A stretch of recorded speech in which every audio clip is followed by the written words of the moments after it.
Hello बच्चों, let's read the question and the question says flowering plant have developed certain outbreeding devices to discourage self-pollination and encourage cross-pollination. Which one of these is not an example of such outbreeding devices?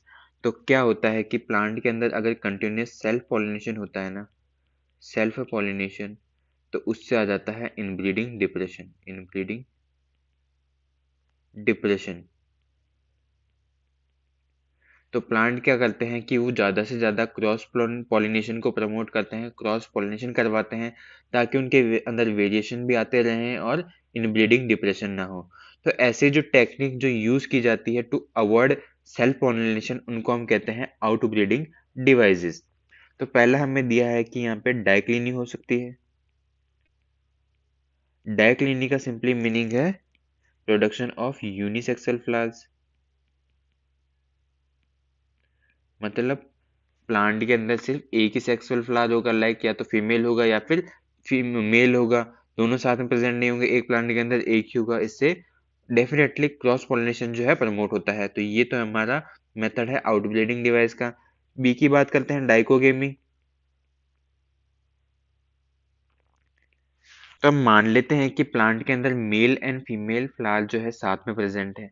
तो plant क्या करता है यहाँ पे cross pollination करवाने के लिए, जो हमारा स्टिग्मा है एंड एंथर है, इनका जो मेच्योरिटी पीरियड वो डिफरेंट कर देता है।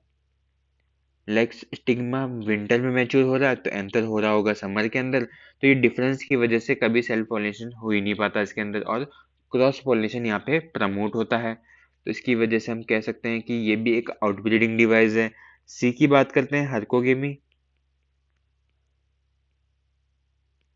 तो इसके अंदर यहाँ पे क्या होता है कि यहाँ पे जो हमारा स्टिग्मा है एंड एंथर है, इनके बीच में क्रिएट कर दिए जाते हैं फिजिकल बैरियर्स।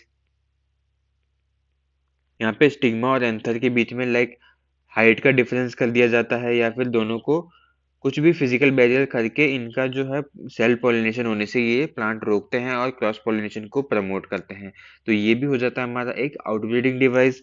डी की बात करते हैं, कैलिस्टोगेमी। तो कैलिस्टोगेमी में क्या होता है कि यहाँ पे जो फ्लावर है हमारा, हमेशा हम देखते हैं कि फ्लावर कुछ इस प्रकार होता है, ओपन होता है, इसके पेटल्स हैं। यहाँ पे हमें एंथर देखने को मिलेगा और यहाँ पे हमारा पिस्टिल हो जाएगा, कार्पल हो जाएगा। तो ये होते हैं हमारे ओपन फ्लावर्स। क्लिस्टोगमी में क्या होता है कि फ्लावर कभी ओपन ही नहीं होता, इसके अंदर ही यहाँ पे हमारा कार्पल रहता है और यहाँ पे एंथर्स रहते हैं। तो क्या होगा कि ओपन नहीं होगा तो क्रॉस पॉलिनेशन तो पॉसिबल ही नहीं है बिल्कुल। फिर क्या होगा कि यहाँ पे सिर्फ सेल्फ पॉलिनेशन टेक प्लेस करता है। तो ये तो मेथड बिल्कुल नहीं होगा आउटब्रीडिंग डिवाइस का, ये तो उल्टा प्रमोट कर रहा है सेल्फ पॉलिनेशन को। तो इसलिए ये एक आउटब्रीडिंग डिवाइस नहीं होता है। क्वेश्चन में हमसे यही पूछा था कि इनमें से कौन सा एग्जाम्पल नहीं है आउटब्रीडिंग डिवाइस का, तो वो होता है हमारा cleistogamy. That is option D is the correct answer. Hope you understood it well. All the best.